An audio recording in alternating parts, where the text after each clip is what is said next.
Hello, everybody, and welcome. This is level 2 recording for Lessons for Full Spectrum Humans, and this is the, what date? Sorry, 17th, November 17th. So today I'm going to, welcome to anybody at any level of participation that you've been in the class. If you are new, if you're just finding this video and webinar series for the first time, and you are wondering, what in the world am I speaking about when I say dance like a flying rainbow lasagna? I'm not merely being coy. It's an actual physical dance of the body, like a movement that you can do with your arms and your legs and your feet. And like I say, it is a sacred dance. So I've gone through a lot of my own, inner processing about this, because in very much the same way that Native Americans or indigenous people, they have some dances or some ceremonies or some things that they will do and share very happily and openly with other people that are not a part of their heritage. But then there are some things that are considered to be sacred or very special or very private, and that are not meant for the clicking camera of a tourist or a visitor. And I feel very much that that is what Flying Rainbow Lasagna is like for me. Oh, guess what? My boss wants to participate. Hold on a second. Boss is going to participate. Oh, here we go. Oops, here we go. Yeah, because guess what? Cheeky dances with me all the time. She sits right on my lap. So this is actually a really good segue, because when I dance like a flying rainbow lasagna, it's not just an individual thing that I do, like in a contextless vacuum. I joke all the time and I say, thank you very much. I dance with the microbes in my tummy. I dance with the tiny organisms that live on the surface of my skin. And I dance with all of the organisms that are around me in the room, everything that I can see out my window. I dance with the palm trees that are out my window. And I definitely dance with my little dog that sits on my lap. So what does that even mean if I say that? Because all of our DNA is constantly affecting one another, whether you like it or not. This is my whole justification for being here and being Flying Rainbow Lasagna and sending out this musical energy, sending out these notes that when I play them, I know that they're affecting myself and they're affecting everything around me. So it's about being a good, ethical musician. I know that I'm affecting you, and I know that you're all affecting me. And I also know, and I've spoken about in level 2 quite extensively, dancing like a flying rainbow lasagna across time. This is the idea that you're not just dancing in your world right now or on our planet right now, that we're dancing with all of these other organisms, and that what has happened in the past and what will happen in the future is all being knitted together with this wonderful dance, right? So also, Cheeky's a part of this too, and this is not just a distraction.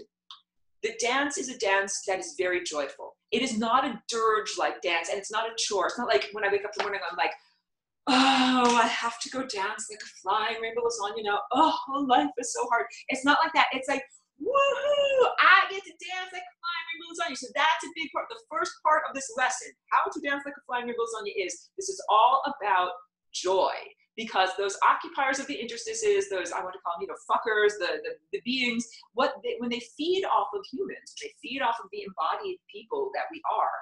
What they do is they take our joy, and joy is our natural state. So one harmony, we're going to collaborate on a live video together, and he suggested we should all dance like flying rainbow lasagnas together. So a big part of that is, one of the first things is getting everybody into that joyful mindset. Because when I wake up in the morning, sometimes I read the news and then I'm a little grumbly. Then I'm not that joyful. Then I'm kind of like, oh, grumble. I don't really like what's going on out there. But that dissatisfaction is a divine dissatisfaction. That we should use that as the fuel, the rocket fuel, to put into the dance, because those dissatisfaction aspects are what need to be healed and rectified. But when I go into my dance, when I'm in it, I'm not thinking from my ego. I'm not thinking take that, evil pedophile. I'm not saying take that, molester. I'm not thinking like that at all. I'm in joy. That is the best thing that you can do. So I bring that up because my dog makes me feel very joyful. And when I do the dance, she's sitting on my lap. I have this lovely chair that's actually on the other side of the room. So I usually sit in my wonderful flying rainbow lasagna armchair, and I got my dog on my lap, and I can tell when she smiles, when she's happy, when she can tell that she's doing the little dance too. It makes you feel happy inside. So one of the things you can tell, how can you tell when you're doing the dance right? You will feel happier and more joyous and more awesome. And it's a feeling of yes, we're breaking through these constraints. That's what this is all about. So a big part of it is getting into the mental mindset. After I read the news and I'm all grumbly, all the injustices and things that shouldn't be out there, then I'm like, well, I'm going to put on my music and I'm going to dance like a flying rainbow lasagna. And that's that, you know, like what am I going to do with all this dissatisfaction? I am going to get super happy and super joyful. So that's the big part of it. So I'm not going to put on music right now, and there's, I'm sure, copyright issues in being able to do that. But what I do, I put on like one of my first songs, and then what I do is I get the entire band going. So okay, David Lear has written a wonderful written synopsis, and that really helps because, so part of my neurological deficit from, you know, the brain damage of the previous occupant, it has been very hard for me to articulate with words, and I've gotten my brain connected to my mouth pretty well. It's a challenge for me to connect my brain to physical written words. It's why I tend to express myself through diagrams and through you know, paintings and sculptures and through audio, you know, videos and things that I can speak extemporaneously. It uses different neural pathways. It's a little bit easier for me. So David wrote this excellent synopsis because I understand that there are a lot of people that are just coming to this class, and some of them have said, how do I actually dance like a flying rainbow lasagna? So the first thing is, just ingesting new ideas begins to transform a person's body on a physical level. We all ingested ideas coming into this world when we were acculturated. We were taught the things that everybody believes in this time and place. So like in this time and place, everybody believes the earth revolves around the sun, and the Big Bang is the cosmogenesis of where our world comes from, and gravity exists, and, you know, this is what God is, and this is what, you know, the Bible is. This is our acculturation. We learn these things, and we're all on the same page. Oh, let me just drink a little bit of water here.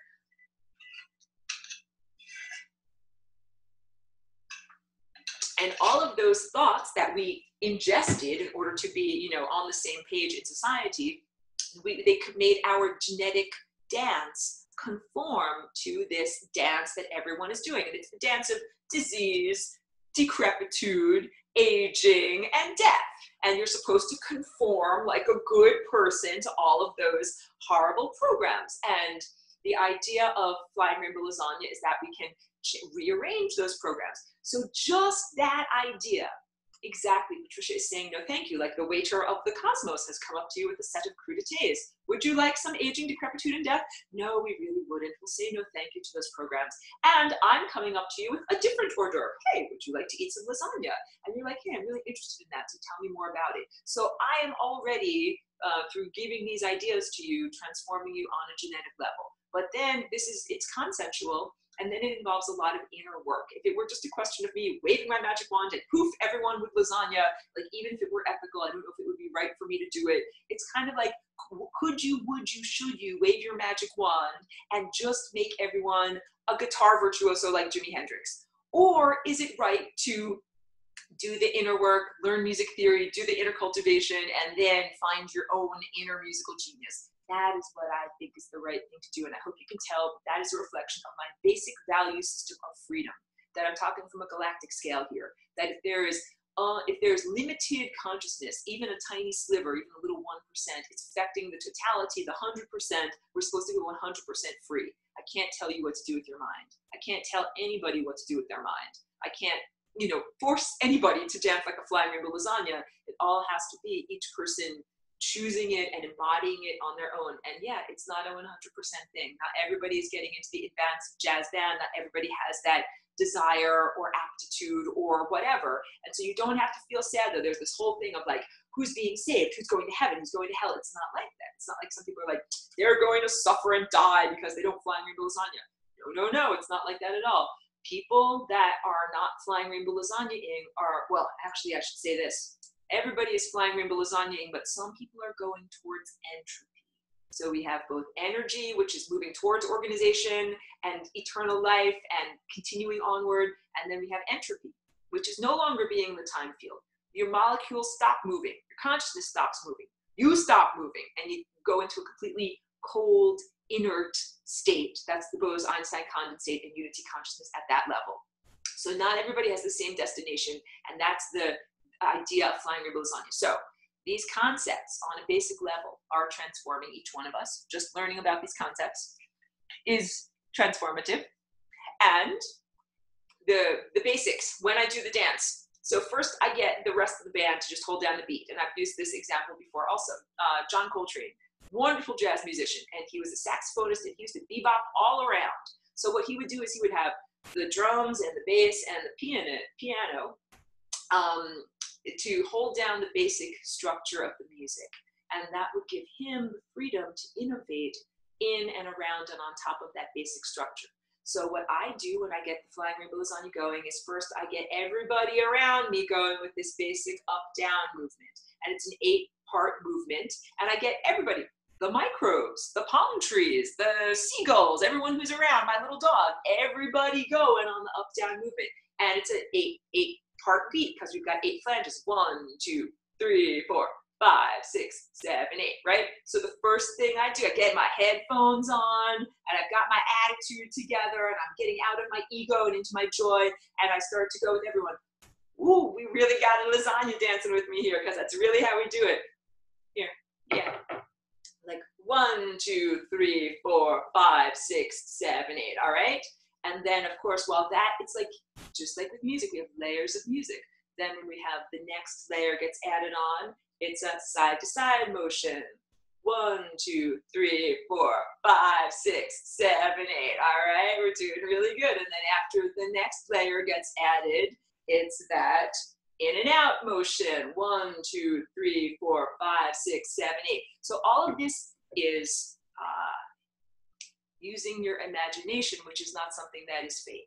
Your imagination is what we use to project reality. I didn't get into that in level 1, but yes, the way that we create reality, the physical world of stuff around us is with our imagination. It's like our movie projector. Instead of saying you do this with your imagination, making people think, oh, like you just do it and it's imaginary and it's nothingness. Instead, if I said, oh, you do this with your higher dimensional reality movie projector, then you would say, oh, I now understand and validate what you're talking about. So when we do these dance movements, I do some of it is dancing with my physical body, and that matters, but some of it is dancing with my mind, using my reality projection apparatus that is also known as my imagination, all right? So the first thing I'm doing motions like this. Thank you. Thank you very much for participating. We're doing the joy. All right, sorry guys. Okay, really need to work, boss. We need to work, boss. Okay. Sorry guys. Because we do this too. It's, hold on, oh my goodness. I'm being suppressed.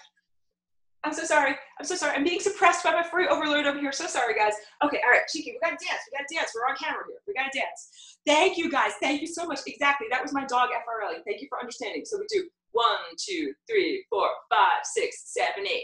And then at the very same time, with my imagination, I'm imagining 1, 2, 3, 4, 5, 6, 7, 8. And then on top of that, I'm imagining 1, 2, 3, 4, 5, 6, 7, 8.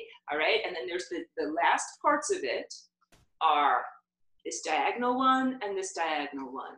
And so, and those are like, it's like a basic melody that we're working with. Or like when John Coltrane does his music, it might be a C, A, D, F. So we've got C, A, D, and then F. And those are the 4 basic notes of the song. So I get everyone in the symphony going on the 4 basic notes of the song, and then I bebop around. And bebopping around is like a calculation of a new number that has never been calculated before. Because every time we do this dance, we're doing it in a new context. Literally, also what this is the invention of a new form of magic. So old magic, what it was, like the idea of making a magic wand that's made out of a special type of wood, and you have to do it under the full moon with the stars in this position. It's like a recipe to make something happen, but it is not a recipe that has metacognitive understanding or like the deep overarching understanding of what actually makes things happen. Here, let me put this, hold on a second. Boss, you go down here. Boss goes down here. Boss goes down here. Okay, good. All right. Yeah, it's not really having a deep understanding of how things go. It is having only a very rote understanding and then just doing it that way every time instead of having the total understanding and being able to do it and innovate on the fly. So that's the whole point. All of these ancient systems of magic they are, and whatever form of magic that is, you know, benevolent or nature-based, or if it is malevolent, it is all about having a specific recipe. And the people that developed that recipe, that developed it through scavenging, you know, the ancient mystery schools, and they only know those recipes. So if you gave them, like, here's a bunch of ingredients in the refrigerator, do something with it, they don't know how to do something with it. So the flying rainbow lasagna is literally a changing, a rearranging of that basic structure of magic. And magic is a type of technology that has been transforming and distorting and controlling reality. It is consciousness controlling reality. And this is flying rainbow lasagna, which is the way to supersede the limitations of old magic, which is like, you know, 1 part this and 2 parts this, and stir it together with eye of newt, and then you'll have this end result. This is how each one of us becomes a total wizard magician that is unlimited, and that makes it possible for us to rearrange reality. Okay, so what I do when I do my dance is I do these hand movements. And when I play the piano, my right hand is the melody and my left hand is the rhythm. And my right hand is usually more trained and is able to move faster than my left hand, which tends to just, you know, keep the basic rhythm. And I tend to do that with flying rainbow lasagna too. So after I get the entire rest of the cosmic band going, keeping the basic beat, I then move into my own John Coltrane-esque arabesquing, bebopping around. And I'll do all sorts of different movements that are like this. And what I'm doing, it's a reflection of what my genes are doing inside of the nucleus of all of my genes. And as I'm up here on the table so that you can kind of see, I'm in my little recliner chair. I know I got my pants on over here, and I work with my feet too. So I'll take off my feet. I'm literally working with the levers and pedals of the cosmos. And I'm not the only one that has a spaceship like this. We all have a spaceship like this. So it's like, if you can imagine, I'm leaning back in my chair, and I'm with my fingers and my toes and my feet and my everything, I am doing these movements. When you see me do this movement, it looks a lot like the final organizational process of chromosomes at the end of mitosis. That in mitosis, if you look at some of these genetic little movies, it's moving. The genes all line up, and then they all separate. So this movement is kind of like a measure break or a paragraph break in the musical score. And it is also erasing things that aren't supposed to be there. Because when we're doing all this movement, when we're doing all this, you know, shifting, we're literally flying through time, we're rearranging reality. And sometimes you might rearrange things in a way that's clunky or undesirable or makes a mistake in the painting.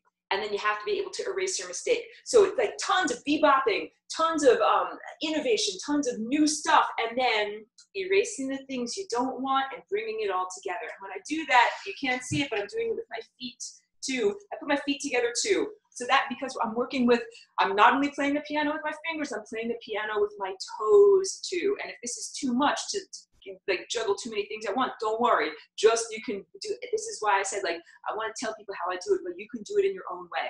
So yeah, it's a physical dance where I actually dance with my actual body like this. And I'm usually not talking while I'm doing it. That's the other thing. Like, I'm out of my verbalized mind when I do these flying rainbow lasagna dances. I'm literally out of my mind. It's the way we're supposed to do it.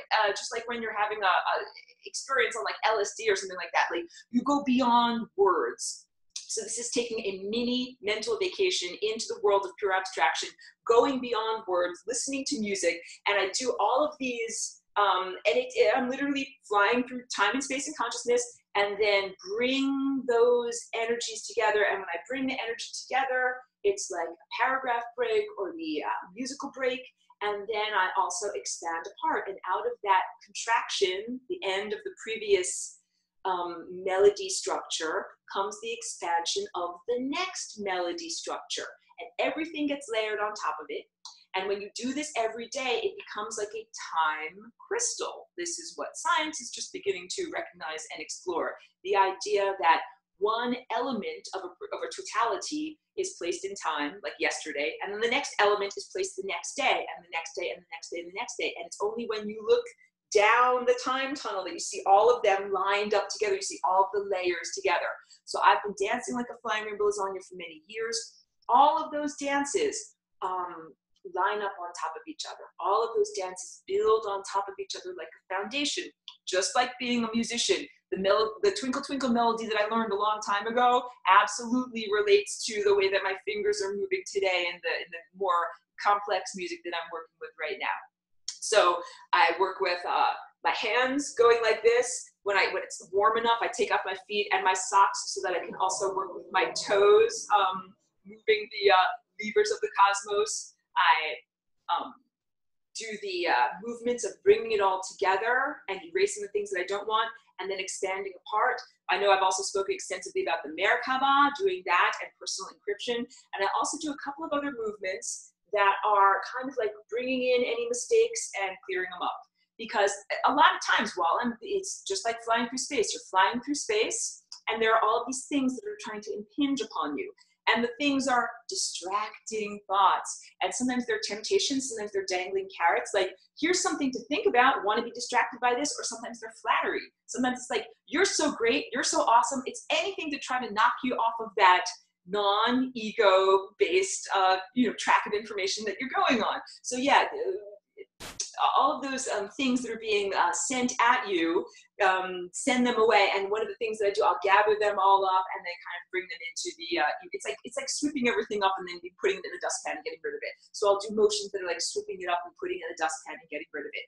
So again, like I could do all sorts of cool videos and show you what it looks like while I'm doing the dance. I would encourage each person to figure out their own dance, their own physical movements that are comfortable and work for them, not merely to copy me, because the whole point is that it is a physical expression of the internal subcellular dance that's going on. Now let me come on over here and check out what's going on in the chat, because I saw there were several comments. Hold on a minute.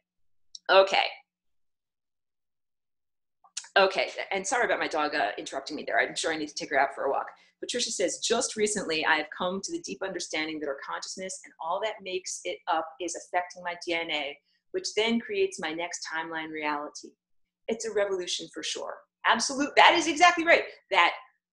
Let's say this again. I'm sorry about any background noise that might be coming through from the neighbors over there. Sounds like a parrot or something. Our consciousness and all that makes it up is affecting my DNA, which then creates my next timeline reality. It's a revolution for sure. That is exactly right. That's what I'm talking about. The dance. Just let me close this so that I can see better. The dance that adds up each time you do it. And wait, here's the next thing that you said. It took all of level 1 and several videos and meditation to finally get that our DNA and our consciousness are creating and interchanging with each other, not static, malleable. That is wonderful. That's a wonderful thing to share, because I think that a lot of people have been like frustrated or have this sense of like, it's a wall that you have to break through. Like, how do I actually do this? So it's very excellent reportage that someone who's taken the recorded lessons and has been doing this for like focusing your mind on this for a long time, that it's not for naught. You actually get someplace with this. You actually get to the point where you can do it. So that's what I'm trying to say. This act of flying rainbow lasagnaing, it is literally like turning into a pop-up book. You're taking the flatness of who you were and you're popping forward into a next dimension. I know how I do it. I'm showing you and I'm encouraging you my approach to doing it. And I'm hoping for and wishing for and encouraging each person to find their own particular approach to it. So I'm totally open to any more questions, or if you would like me to demonstrate one more thing. And also, hold on one second. Let me just go to my neighbor and ask them to please stop making noise for a few more minutes.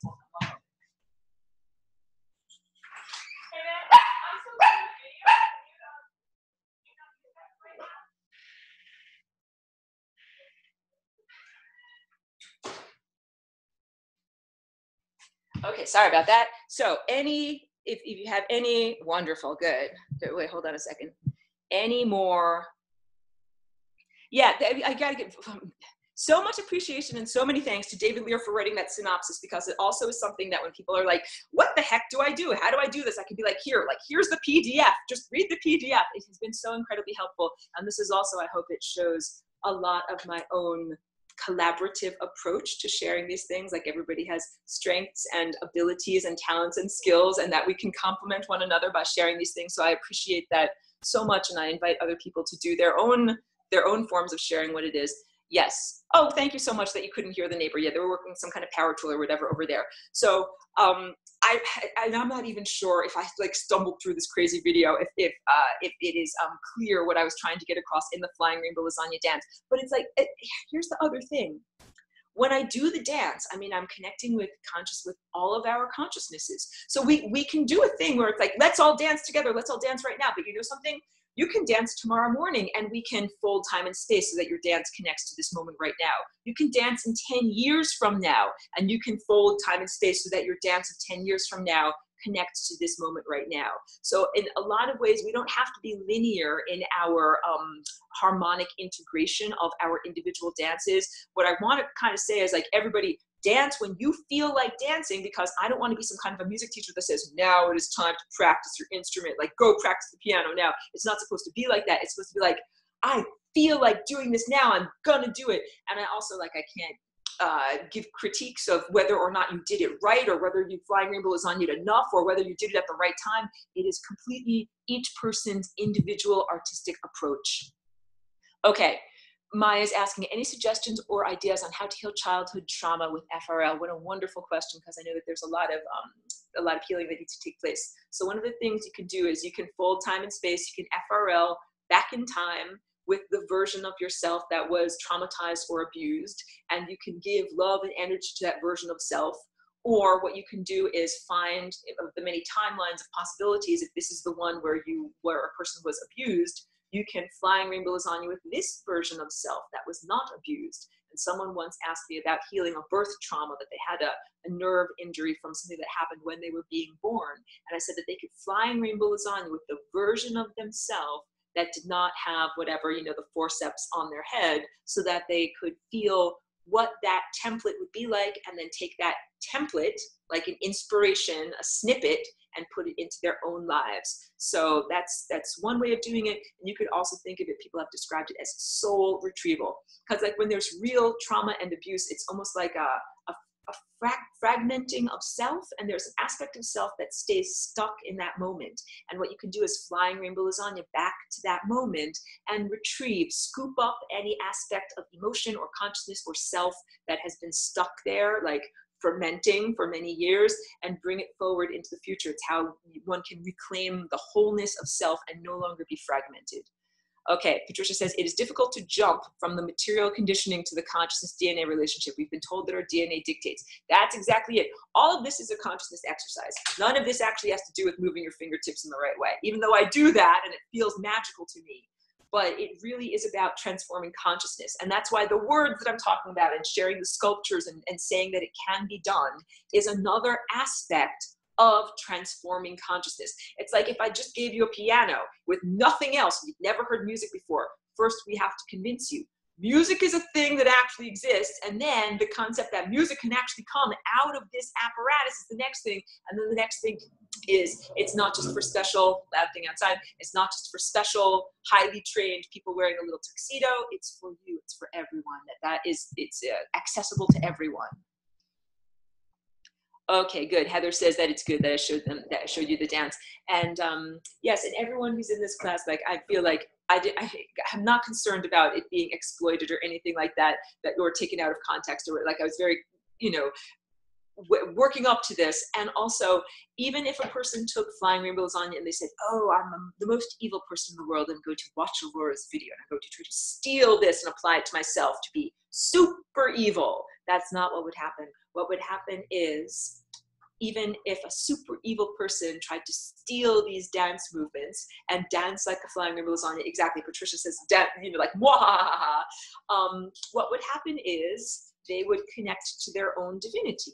They would connect to their own highest potential, the person they could be if they were not evil. It would make them less evil, not more evil. This is the whole reason why I don't keep this as a secret. I'm not trying to keep this as a secret from the evil people. I want them to have it. Here, evil people, have the Flying Rainbow Lasagna.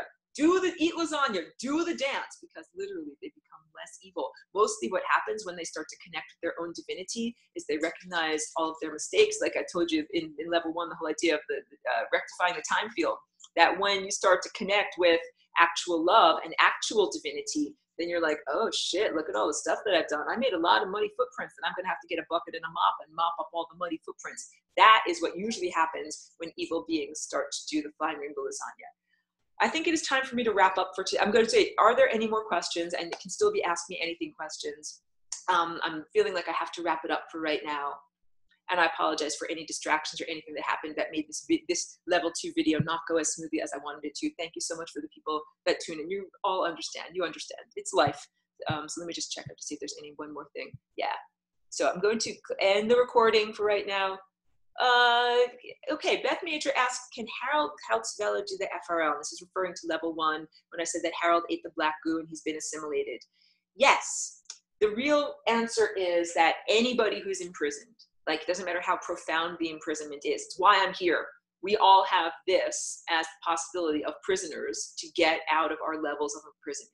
Like, this is the key. It's how you unlock the door and get out of the prison cell. So yeah, it doesn't matter how profoundly imprisoned people have become, this opportunity still exists for them to be able to become free. However, it's not something that is externally imposed. I can't wave a magic wand and make it happen for them. Each person has to reach into themselves or learn to do it in their own.